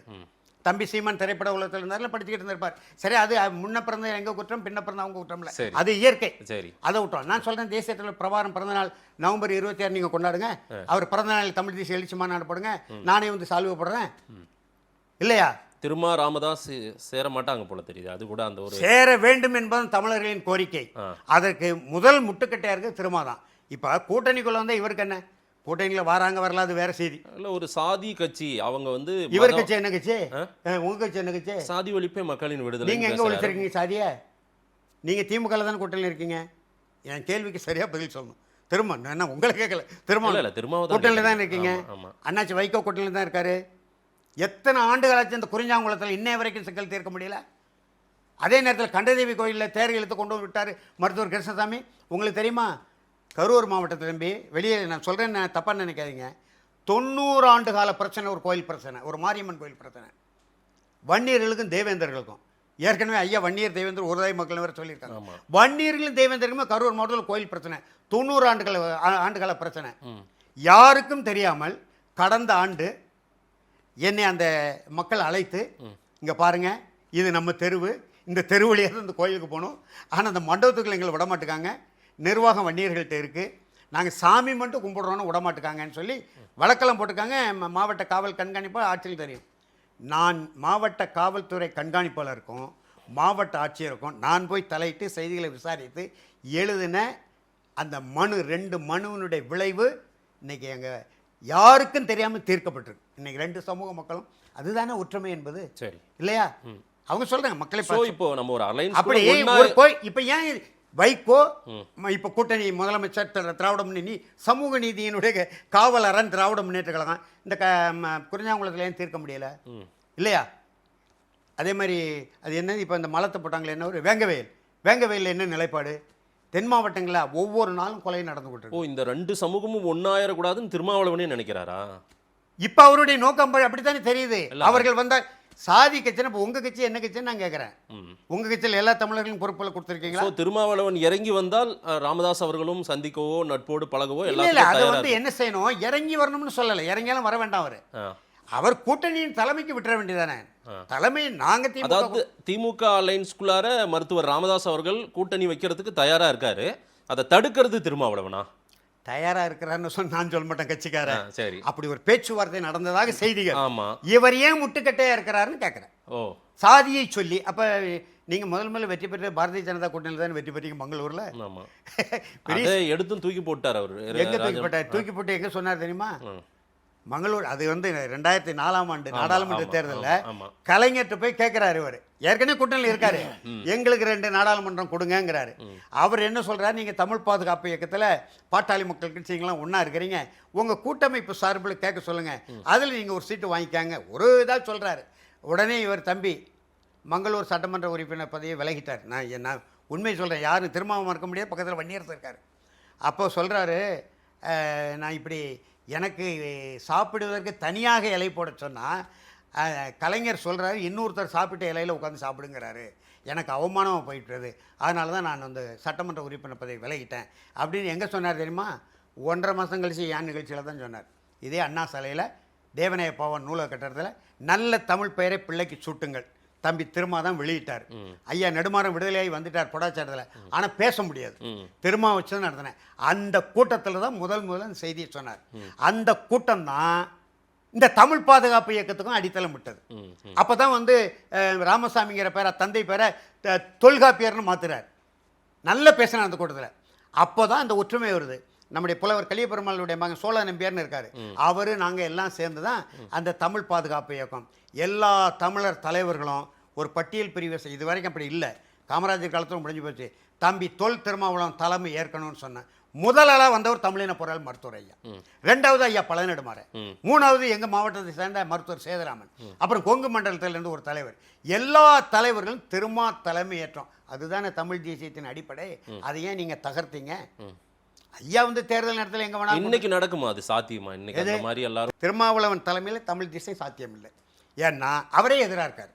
தமிழ் தேசியத்துக்கு எதிராக அவன் இந்த பாட்டாளி மக்கள் கட்சி தமிழ் தேசிய கட்சி தானே, தமிழர்கள் கட்சி தானே, சாதி கட்சின்றார் சார். இப்போ அதைத்தான் நான் திருப்பி உங்கள் கட்சி என்ன கட்சின்னு கேட்குறேன். விடுதலை சிறுத்தைகள் கட்சி என்ன கட்சி? சமூக நீதியின் பிறப்பிடம் உண்மையான தமிழ்நாடுனா உங்கள் கட்சி என்ன தேவை? உங்கள் கட்சிக்கு என்ன தேவை? பாட்டாளி மக்கள் கட்சிக்கு தேவையில்லையே. சமூக நீதி இல்லைன்னு தானே நீங்கள் விடுதலை சிறுத்தைகள் வச்சுருக்கீங்க. இது சாதி கட்சியே இல்லையா? அடங்க மறு அத்துமீறு திமிரியல் திருப்பி தாக்கு யாரை தாக்க சொன்னீங்க? இந்தியர்களையா இல்லை இந்துத்துவாக்களையா இல்லை திராவிடர்களையா? இல்ல நம்மள தமிழர்களை நம்மள ஒடுக்கணும்னு நினைக்கிறவங்கள தாக்குன்னாரு, அவ்வளவுதான். இன்னைக்கு தாக்கிட்டு இருக்காரா? சரி, அந்த சமுதாயம் 2 முறை நாடாளுமன்றத்துக்கு பண்ணார் இல்லையா? நம்முடைய சிதம்பரம் தொகுதியிலிருந்து சமுதாயம் முழுமையான விடுதலை அடைந்து விட்டதா? கொஞ்சம் கொஞ்சமா தாங்க வரும். ராஜராஜ சோழன் பேர் வடமொழி பேர், ராஜேந்திர சோழன் பேர் வடமொழி பேருங்கிறாரு. அருள்மொழிவர்மன் இருக்கா இல்லையா? அரசேந்திர சோழன் பிராமண அடிவரடிகளா இருந்தாங்க. இதை வந்து நரேந்திர மோடி ராஜேந்திர சோழனுக்கு ஒரு விழா எடுத்தார் கங்கையோட சொல்லப்படுறதுல. அன்னைக்கு பேச வேண்டியதானே? இந்த அடிவரடி இந்த பிராமண அடிவரடி ராஜேந்திர சோழன் விழாவிலே நான் பங்கேற்க மாட்டேன்னு சொல்ல வேண்டியதானே? நான் தொகுதி நாடாளுமன்ற உறுப்பினர், பிரதமர், அதை அவரை விட இவர் நல்லா பேசினார் ராஜேந்திர சோழனை பற்றி. சரி, இன்னைக்கு கூட சொல்றாரு தலித்துங்கிற சொல்லி என்ன சொல்லு? தலித்துங்கிற சொல்லி என்ன சொல்லு? ஆதி திராவிடங்கிற சொல்லி என்ன சொல்லு? அயோத்திதாச பண்டிதரே ஏற்றுக்கொண்டிருக்கட்டும், நம்ம சொல்லாது இல்லை. தாழ்த்தப்பட்டவனுக்கு சொல்ல நமக்கு பெருமை தரக்கூடிய சொல்ல அரிஜனுங்கிற சொல்லு. நான் அரிஜனுங்கிற சொல்லி எடுத்து சட்டப்படி எடுத்திருக்கேன் போராடி. நாங்கள் தான் வழக்கு போட்டோம். வழக்கு போட்டு தாழ்த்தப்பட்டவன், அரிஜன், ஆதி திராவிடன், தலித் என்ற சொல்லை ஊடகங்களே பயன்படுத்தக்கூடாது அரசாணை இருக்கு என்கிட்ட. இவர் இன்றைக்கும் தலித்துன்னு சொல்றாரு. யார் தலித்துங்க? இந்தியா பூரா சேர்க்கிறது. இந்தியா பூரா உங்களை சேர்க்க முடியுமா? ஆனால் அம்பேத்கர் சேர்த்து பார்த்தாரு, முடியல. அதனால தான் வலிமையான இந்தியான்ட்டார். பட்டியல் பிரிவை சேர்ந்தவர்களுக்கெல்லாம் ஒரு தனி நாடு பெற முடியுமா அப்படின்னு ஒரு சிந்தனையில் இருந்தார் விடுதலை போராட்ட காலகட்டத்தில். அது முடியாதுன்னு தெரிந்த பிறகு வலிமையான இந்தியான்னு நேருக்கிட்ட கொடுத்துட்டு போயிட்டாரு. நீங்கள் எப்படி இந்தியா முழுவதும் வந்து தலித்துக்களை ஒன்றா சேர்க்க முடியும்? சரி, தலித்துக்களை நான் இந்தியா பூரா ஒன்றா சேர்க்குறோன்னு சொல்கிறேன். நீங்கள் எப்படி தமிழ் தேசிய மாநாடு போட்டீங்க? இந்தியா பூரா ஒன்றா சேர்க்கிறதுக்கும் தமிழ் தேசிய மாநாட்டுக்கு முரண்பாடு இருக்கா இல்லையா? இல்லைங்க, ஒடுக்கப்பட்டவன் இன்னும் ஒடுக்கப்பட்டவனாகவே இருக்கான். அவனை மேலோங்கி நம்ம கொண்டு வரோம். ஆனால் ஆர்எஸ்எஸும் சங்க பரிவார்களும் வந்து இங்கே தடமாறி பல விஷயங்களை வந்து எல்லாரையும் மடைமாட்டிட்டு இருக்காங்க. அதனுடைய ஒரு பார்வையாக பாமகவும் போயிடுச்சு, ராமதாஸும் போயிட்டாரு அப்படின்ற பார்வை. எங்கே போனார் ராமதாஸ்? ஆர்எஸ்எஸும் இல்லை, ஆர்எஸ்எஸ் சன் பரிவார் வந்து பாமகவுக்குள்ளே பூந்துட்டாங்க. ஆர்எஸ்எஸ் எதிர்க்க வேண்டியதான், சன் பரிவார் எதிர்க்க வேண்டியதான், பாரதிய ஜனதா கட்சி, பாசிச பாரதிய ஜனதா கட்சி நம்ம சொல்கிறோம். அதெல்லாம் இருக்க வேண்டிய சரிதான். அதற்கு தமிழின பொருள் மருத்துவரை இணைத்து கொண்டு தான் நீங்கள் தமிழ் தேசிய எழுச்சி மாநாடு நடத்தணும். இல்லை, அவங்க அப்படி மாறி போயிட்டாங்க. மாறி போட்டாங்க. நீங்களே எப்படி? ராமதாஸ் திசை மாறி போயிட்டாரு. அது எப்படி? இப்போ பாரதிய ஜனதா கூட இவர் கூட்டணி சேரலையா? இப்போ 2001 எந்த கூட்டணியில் வந்தார்? சேர்ந்தாரா சேரலையா? இல்ல, இன்னைக்கு ஆபத்து சூழும் போது யாருக்காக நீங்க? இப்ப நாங்க பிஜேபி எதிர்த்து தான் நிக்கிறோம் ராமதாஸ் ஐயா. உங்க பழைய வரலாறு உங்களை எங்களோட அருகில் பழைய வரலாறு 2001 வரலாறு நாங்க பேச முடியாதா? பேசக்கூடாதா? காலத்துக்கு ஏற்றவாறு மாறுதல் என்பது, அதாவது உலகத்திலே மாறுதல் ஒன்றே ஒன்றுதான், மாறாத நம்மளே சொல்றோம். அப்போ பாதுகாப்பு இயக்கம் வச்சாரு ஐயா, முடிஞ்சு போச்சு. எந்த இடத்துல அந்த 2011 அந்த வழி எங்க கிட்ட இருக்குன்றாங்க. அது அந்த வழி இன்னமும் எங்களுக்கு தழும்பா இருக்குன்றாங்க அவங்க. அது எங்களால ஈழத்து வழியை விட பெரிய வழியா இது? திவ்யா இளவரசன் வழி, குறிஞ்சாங்குளத்தை விட பெரிய வழி. பாதிக்கப்பட்டவங்க நாங்கன்றாங்க. ஒட்டுமொத்தமும் உலகம் முழுவதும் தமிழர்கள் பாதிக்கப்பட்டவங்க நாம இருக்கிறோம். அந்த இடத்துல யாழ்ப்பாணத்தில் சிங்கள கட்சி வேட்பாளர் வெற்றி பெறுகிறத நம்ம பார்த்து கொண்டு தானே இருக்கிறோம் இல்லையா? ஆகையினால நம்ம வந்து வெண்மணி படுகொலையை நம்ம மறக்க முடியுமா? நான் தம்பி தொல் திருமாவளவனை கேட்குறேன், இவ்வளோ பேச்சு பேசுகிறீங்கல்ல, வெண்மணி அந்த 44 உயிரில் ஒரு குடிசையில் போட்டு கொளுத்தான்னு சொல்கிறோம்ல, ஒரு பேரை சொல்கிறோம்ல, கோபாலசுவாமி நாயக்கர். அவர் விடுதலை பெறுவதற்கு நெல் உற்பத்தியாளர் சங்கம் என்று ஒரு சங்கத்தை நெற்களஞ்சியப்பதில் உருவாக்கி முழு முதற் காரணமாக இருந்தவர் மறைந்த ஐயா கருப்பையா மூப்பனார். அந்த கருப்பையா மூப்பனார் தான் என்ன அரசியல் வழிகாட்டிங்கார் தேர்தல் நிற்கிறது. வெண்மணி படுகொலையாலேயே விடுதலை செய்வதற்கு பாடுபட்ட ஒருவர் உங்களுக்கு அரசியலில் வழிகாட்டி தமிழின போகிற மருத்துவரையாக தமிழ் குடிதாங்கின்னு பட்டம் கொடுத்தீங்க. வன்னியர்களை எதிர்த்து ஒரு பட்டியல் பிரிவை சேர்ந்த தமிழனை தூக்கி தோளில் சுமந்து கொண்டு போனார். 21 வன்னிய குல தமிழர்கள் உயிர் இழந்த அந்த கல்லறையில் கட்டி எழுப்பப்பட்ட கட்சி பாட்டாளி மக்கள் கட்சி. அந்த கட்சிக்கு அதிகாரம் வருகிற பொழுது ஐயா சொன்னார், எங்கள் கட்சிக்கு அதிகாரம் வந்தால் பட்டியல் பிரிவை சார்ந்தவருக்கு தான் கொடுப்போம்னு. தலித் எளிமை கொடுத்தாரா கொடுக்கலையா? 2வது வாய்ப்பு பொன்னுசாமி கொடுத்தாரா இல்லையா? எல்லாம் செஞ்சுக்கிட்டு தானே இருந்தார். எங்க பட்டியல் பிரிவு மக்களுக்கு எதிராக இருந்தாரு? ரைட்டுங்க. கட்சிக்குள்ள ஒரு நிமிஷம். ஆனாலும் எழில் கரோலின் என்னவோ திருமாவளவன் கூட தான் இருக்காங்க, விசிகாவில் தான் இருக்காங்க. இன்னைக்கு ஐயா தான் சரியான பாதைன்னு இல்லையே. யாரு? எழில் கரோலின் வந்து இன்னைக்கு அங்கே தான் இருக்காங்க. அது இருப்பாங்க, இருக்கட்டும், அது வேண்டாங்களா? அது யார் வேணும்? இப்போ நான் இப்போ ஐயா கூட இருக்கிறேன், 2-3 ஆண்டுகள் முன்னே சீமான் கூட அரசியல் மாறுபட்ட கருத்து வரலாம். பட்டியல் பிரிவு மக்கள் இப்போ ஒரு அரசியல் கட்சி தொடங்கி, இப்போ திராவிட முன்னேற்ற கழகம், அனைத்து அண்ணா திராவிட முன்னேற்ற கழகம் இருக்குது. ஒரு கட்சியில் எல்லா தமிழர்களுக்கும் கிளை பொறுப்புலேருந்து மாநில பொறுப்பையும் கொடுப்பேன்னு சொல்லி கொடுத்தாரா இல்லையா? அரசியல் ஏற்பு அங்கீகாரம் வழங்கினாரா இல்லையா மருத்துவர் ஐயா? கட்சியினுடைய விதிமுறைப்படி பட்டியல் பிரிவு சார்ந்தவர் தான் பொதுச் செயலாளர். இன்னைக்கும் அந்த பொதுச் செயலாளர் அதிகாரத்தை தான் எங்கள் ஐயா அன்புமணி ஆடுதார். ராமதாஸ் அவர்களுடைய வரலாறு ரொம்ப பெருசுங்க. நான் என்னன்றேன், இன்னைக்கு கடைசி நிலையில் அவருக்கு பாருங்க எதுவுமே வாய்ப்பு இல்லாமல் இருக்கிறாரோ? இல்லை இல்லை இல்லை, நீங்க நினைக்கிற மாதிரி இல்லை. விஜய் ஏதாவது அந்த மாதிரி, அதாவது அதை நம்ம சொல்ல முடியாது. இன்னொரு 10 நாட்களில் தமிழ்நாட்டின் அனைத்து சாலைகளும் தைலாபுரம் நோக்கி திரும்புகிறதா இல்லைன்னு பாருங்க. அதற்கான வேலையை நான் செஞ்சுக்கிட்டு இருக்கேன். விஜய் அரசியலை எப்படி பார்க்குறாரு மருத்துவர் ராமதாஸ் அவர்கள்? அவர் இப்போ விஜய் இப்போ நம்ம விமர்சனம் பண்ணியிருக்கோம். ஐயா வந்து ஒரு முதிர்ச்சி அடைந்த ஒரு மாபெரும் தலைவர். அவர் எடுத்தேன் இன்னைக்கு கூட கண்டனம் தெரிவிச்சிருக்காரு. எங்கள் நயினார் நாகேந்திரன் அப்படி பேசக்கூடாது, 18-19 வயது வரை தமிழ் பெண்களிடம் மன்னிப்பு கேட்க வேண்டும், மன்னிப்பு கேட்கணும்னு சொல்லியிருக்காருல. உடனே சொல்றாரா இல்லையா? அதுதான் விஜய் சாப்பிட்டா கொஞ்சம் அணுகிறாரா? என்ன பாமகவுக்கு மருத்துவர் ராமதாஸ் அவர்களுக்கு போக்கிடும் இல்லை, அதனால அப்படி இல்லை. அவரு நான் சொல்ற வார்த்தையில நம்முடைய மாண்பு முதலமைச்சர் ஆட்சியை கூட நல்லாச்சுன்னு சொன்னாரா? ஆமா, அதுதான். அப்புறம் எல்லா பக்கமும் பேசி கொண்டிருக்காரு, ஆனா யாருமே அவரை அரவணைக்க தயாரா இல்லை. எல்லாருமே ஐயா இப்ப நீங்க தான் சொன்னீங்க, உங்கள்கிட்ட கேட்டா ஆமா படிச்சேன், நீங்க அங்க வந்து கொண்டு தான் இருக்காங்க. அந்த வழக்கு சொல்றேன் இல்லையா? எனக்கு என்னன்னா, தேமுதிகவுக்கு 2 தரப்புலையும் காத்து இருக்கிறது, பேசுறதெல்லாம் நடவடிக்கை தெரியுது. மருத்துவர் ராமதாஸ் முடிவு என்ன? அவரை யாருமே போய் பார்க்கலையே செய்யலையோ. தேமுதிக அந்த அம்மா என்ன சொன்னாங்க, உளுந்தூர் பட்டேல கூட்டணி முடிவாகி விட்டது சொன்னாங்களா இல்லையா? ஆமா, இன்ன வரைக்கும் சொன்னாங்க. எங்க ஐயா சொல்லியிருக்காரா? ஆனா இல்ல, அவங்க பக்கம் பாதை கார்கள் போகுது, பேசுறாங்க, நடக்குது. ஆனா மருத்துவர் ராமதாஸ் அங்க போகல, இங்கதான் வந்துகிட்டு இருக்கு. அப்படியா? அங்க போகல அந்த அம்மா. அப்படின்னா ஏன் முடிவு எடுக்கல? அங்க இன்னும் 10 நாள்ல நிறைய மாற போதா? முடிவெடு 10 நாள் இந்த தீர்ப்பு வரட்டும். இந்த 24 வழக்கு. நீங்களும் ஓபிஎஸ் மாதிரி நீதிமன்றத்தை நம்புறீங்க? இல்ல, நீதிமன்றத்தை நம்பித்தானே வேற வழி இல்ல. அதனாலதான் அங்க வழக்கு பார்க்கலாம். நல்லதே நடக்கட்டும். நிறைய விஷயங்கள் பேசியிருக்கீங்க. திருமாவளவன் வர்சஸ் ராமதாஸ், ராமதாஸ் வர்சஸ் அன்புமணி ராமதாஸ், பல விஷயங்கள் நம்ம பேசியிருக்கோம். மக்கள் என்ன சொல்றான்னு பார்க்கலாம். நேரம் கொடுத்து பேசியமுக்கு நன்றிங்க ஐயா. நம்முடைய ஆதன் வலைவலி வாயிலாக மீண்டும் ஒரு வரலாற்று திருப்பம். தமிழ்நாட்டின் அனைத்து சாலைகளும் தைலாபுரம் நோக்கி திரும்புகிறது என்கின்ற என்னுடைய கருத்தை பதிவு செய்ய மிக்க நன்றி. வணக்கம். நன்றிங்க ஐயா.